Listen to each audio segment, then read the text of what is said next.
It was the worst day of my life when my identical twin sister Fallon shoved me out the front door of our family home in Asheville, North Carolina. Her face twisted in pure disgust as she screamed, "I can't believe you're a lesbian. Get out and never come back." The lock clicked behind me like a judge's gavel, final and unforgiving. I stood on the porch in the pouring rain, duffel bag at my feet, heart pounding so hard I thought it would crack my ribs. We had been inseparable since birth, Laura and Fallon Thompson, the golden twins of our tight-knit conservative community. Dad was a respected elder at the local Baptist church. Mom ran the family bakery that supplied half the town with wedding cakes and Sunday potlucks. Reputation wasn't just important, it was oxygen. One wrong breath and the whole family suffocated. I had hidden my truth for years, dating boys in high school to keep the peace, but college changed everything. That's where I met Emily. She was bold, kind, and the first person who made me feel seen. We kept it quiet, stolen weekends in Charlotte, late-night texts I thought were safe. Until Fallon found my phone. She had come home early from her shift at the hospital, grabbed it to check a recipe, and the messages popped up.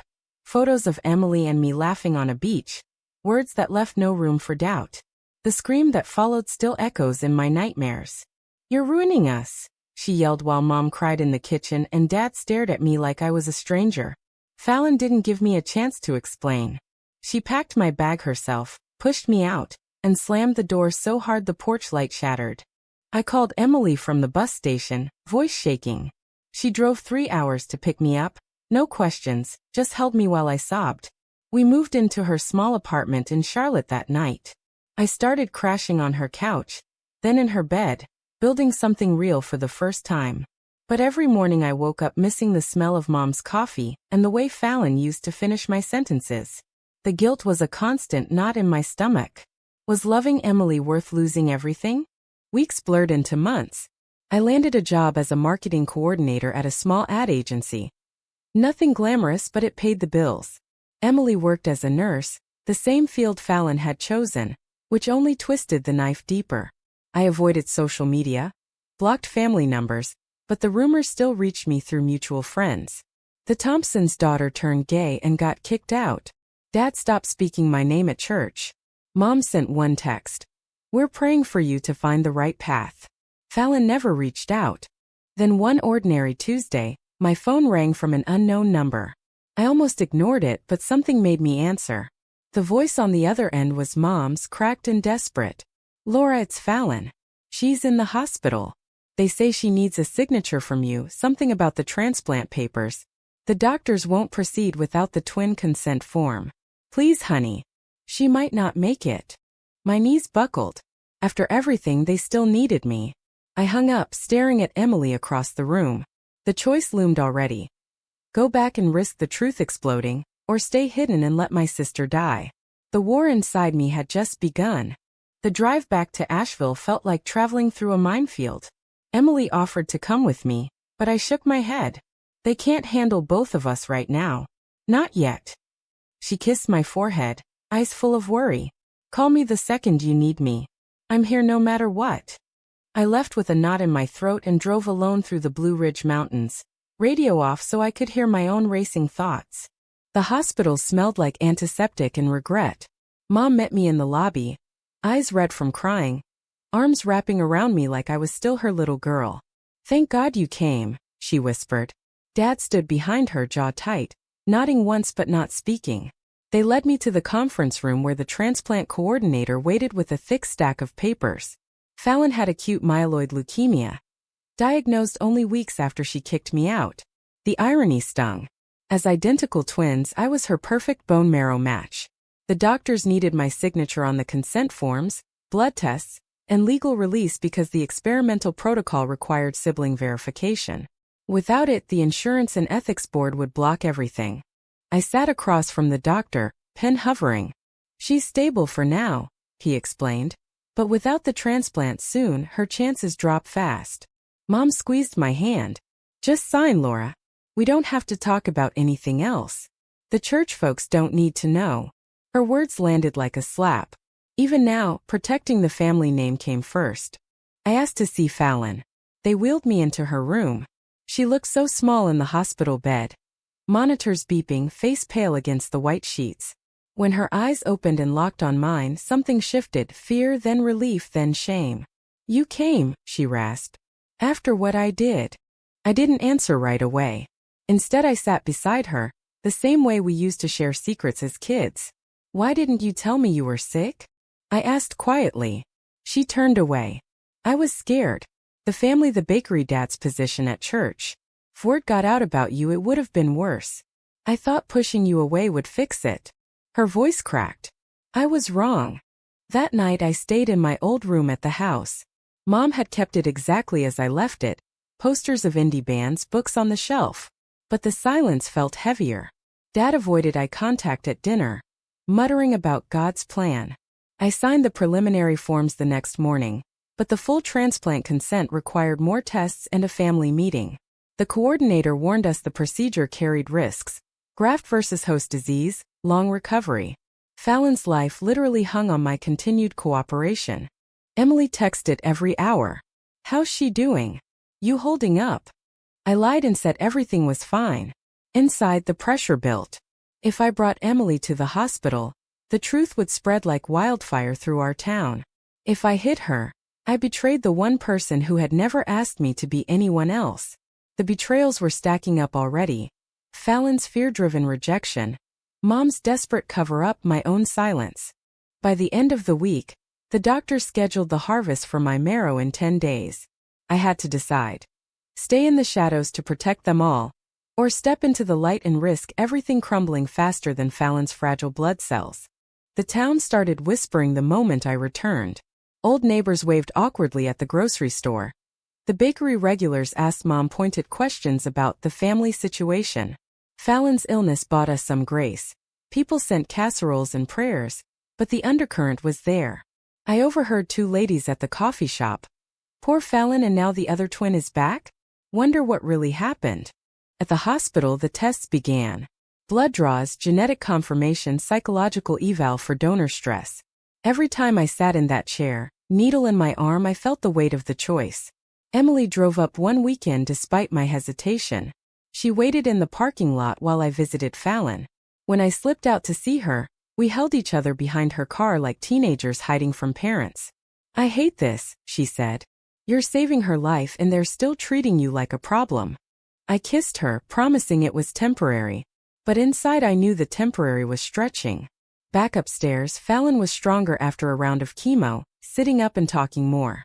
She apologized again, voice low so nurses wouldn't hear. "I was terrified, Laura. Dad said if anyone found out, the church would pull his elder status. Mom would lose the bakery contracts. I thought kicking you out would make it go away." Her eyes filled. But it didn't. It just made me miss my sister. Her words cracked something in me. We talked for hours about college, her hospital shifts, my life in Charlotte. For the first time since the door slammed, we felt like twins again. Yet every laugh carried an asterisk. The secret I couldn't share with the rest of the family. Dad walked in once, saw us together, and left without a word. Mom hovered, offering tea and forced smiles, always steering conversation away from my new roommate. The marketing agency called. My boss needed me back for a big campaign or they'd have to let me go. Career on the line, family on the line, love on the line. I negotiated remote work, but the strain showed in every Zoom meeting. Emily grew quieter on calls. "I feel like I'm losing you to them again," she admitted one night. I promised I was coming back soon, but doubt crept in. Was I sacrificing the only honest part of my life to keep Fallon breathing? The transplant date loomed. The full consent packet arrived. Pages of legal jargon about risks, long-term effects, and a clause requiring all immediate family to acknowledge the donor process. The coordinator explained it was standard for experimental protocols, but in our conservative town it felt like a spotlight. If I signed without conditions, I stayed hidden. If I pushed for openness, the scandal could derail Fallon's recovery and destroy what was left of our family name. Fallon sensed my turmoil. "Whatever you decide," she whispered during a late-night visit, "I won't push you out again. I swear." But her eyes still held fear. The same fear that had slammed the door months ago. The betrayals weren't over. They were just shifting shape. The morning of the marrow harvest, the hospital buzzed with controlled urgency. I lay on the table while they prepped me, Emily waiting in the lobby this time. She had driven up despite my protests. "I'm not letting you do this alone," she'd said. Nurses moved around me, explaining the procedure again. General anesthesia, needles into my hip bones, several hours of collection. Fallon was prepped in the next room, her body weak but hopeful. Before they put me under, Mom slipped in. "The church prayer chain is going strong," she said, smoothing my hair like I was 10. "Just sign everything the way it is, honey. No need to complicate things." Her plea landed heavy. Dad stood in the hallway, arms crossed, refusing to enter. The divide felt wider than ever. I woke hours later, groggy and sore, Fallon already in recovery. The transplant went smoothly. My marrow now coursing through her veins, fighting the leukemia. The doctors were optimistic. But the real storm hit that evening when the social worker brought the final paperwork for my signature. One clause required a family statement confirming no external conflicts that could affect recovery. In our town, external conflicts meant me and Emily. I stared at the page. Signing meant continuing the lie. Refusing meant risking insurance denial and community backlash that could isolate Fallon during her vulnerable recovery. Emily sat beside my bed, holding my hand openly for the first time in weeks. "You don't owe them silence anymore," she said softly. "You saved her life. Now save yourself." Fallon overheard from her room. She asked the nurse to wheel her over. Tears streamed down her face as she looked at Emily and me. "I see it now," she admitted. "The way you look at each other, it's real. I was so scared of what people would say that I hurt the person I love most." Her voice broke. "Sign it your way, Laura. I'll stand with you." Dad walked in then, face thunderous. "This is not the time for your choices. The whole town is watching. Sign the papers quietly or walk away." Mom stood between us, torn. The confrontation exploded. Voices rising, accusations flying. I had betrayed the family by loving Emily. Fallon had betrayed me out of fear. Dad betrayed his own daughters by choosing reputation over blood. The room filled with years of unspoken pain. Picked up the pen. My hand shook, but the decision crystallized. I signed the medical forms, then added a handwritten note on the family statement. Donor is in a loving relationship with Emily Carter. Full transparency required for emotional support during recovery. I dated it and handed it over. The social worker's eyes widened, but she accepted it. The price hit immediately. Dad stormed out. Mom covered her face. Fallon reached for my hand, squeezing hard. "I'm proud of you," she whispered. But the town gossip started before we even left the hospital. My phone lit up with messages from old friends, some supportive, most shocked. The bakery lost 2 big catering jobs the next day. Dad's elder position was under review. Emily and I walked out together, arms linked. The irreversible line had been crossed. I had chosen truth, but the cost was just beginning. Recovery weeks turned into months of quiet war. Fallon's body accepted the marrow, but her spirit wrestled with the new reality. She came home to the family house, weak and needing round-the-clock care. I moved back temporarily to help. Emily visited daily, bringing meals and quiet strength. The town divided sharply. Some church members dropped off casseroles with Bible verses about love the sinner. Others crossed the street when they saw us. Mom tried to mediate. "Your father just needs time," she said one afternoon while we folded laundry. But Dad barely spoke to me. He spent hours at the church, praying for deliverance. Fallon defended me in small ways, telling neighbors the truth about her illness and how I saved her. But the fear lingered in her eyes. "I almost lost you twice," she confessed during a late-night talk on the porch. "Once because I was scared, once because I was dying. Never again." Yet the sacrifices mounted. My agency laid me off quietly. Budget cuts, they claimed, but I knew the rumors had reached Charlotte. Emily's shifts at the hospital grew tense. Colleagues whispered. We clung to each other in stolen moments, walks in the park where we first felt free. But the happiness felt fragile.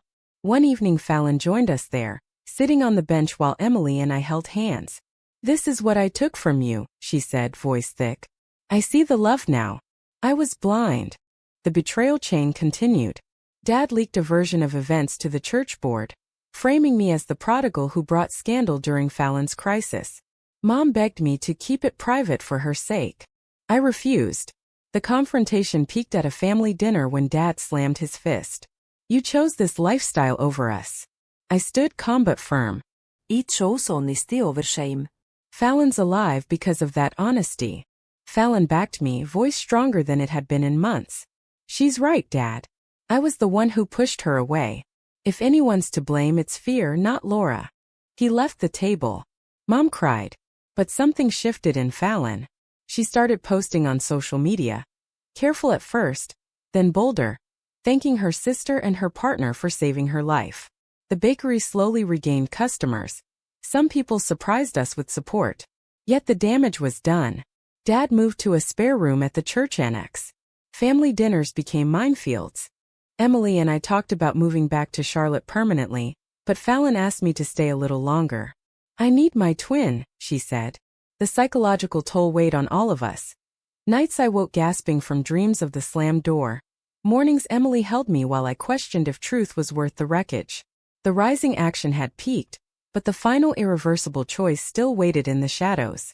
The last confrontation came on the 1-year anniversary of Fallon's transplant. We gathered at the house, Mom, Fallon, Emily, and me, for what was supposed to be a celebration. Dad refused to attend but watched from the porch steps, arms folded. Fallon looked healthy now, hair growing back, energy returning. She raised a glass. To Laura, who gave me life twice, once in the hospital, once by showing me what courage looks like. Mom smiled through tears. Emily squeezed my hand under the table. But Dad's voice cut through the open window. Courage? Or selfishness? He stepped inside, face lined with exhaustion. The church stripped my title. Half our customers left. This family is broken because of your choices. The room went silent. I stood heart steady for the first time in years. No, Dad. It's broken because we chose fear over truth. I loved Emily openly because hiding almost killed Fallon. And it definitely killed parts of me. You can keep your reputation or keep your daughters. You can't have both. Fallon rose beside me. She's right. I betrayed her out of terror. I won't do it again. Mom reached for Dad's arm but he pulled away. Then I guess I've lost everything, he said quietly and walked out. The door didn't slam this time. It closed softly like a chapter ending. We sat in the aftermath, for women, new bonds forming. Fallon hugged Emily for the first time. Welcome to the family for real. Mom wiped her eyes. I'm learning. It'll take time. Emily and I drove home that night under stars that felt brighter. The price had been steep. Career restarts, fractured ties, months of therapy for all of us. But the truth had saved more than Fallon's life. It had saved mine. Months later, Fallon and I sat on the same porch where she once pushed me out. She turned to me. I was wrong about everything. Blood is supposed to be thicker than water.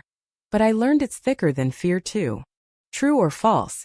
Was protecting family honor ever worth more than the truth of who we love?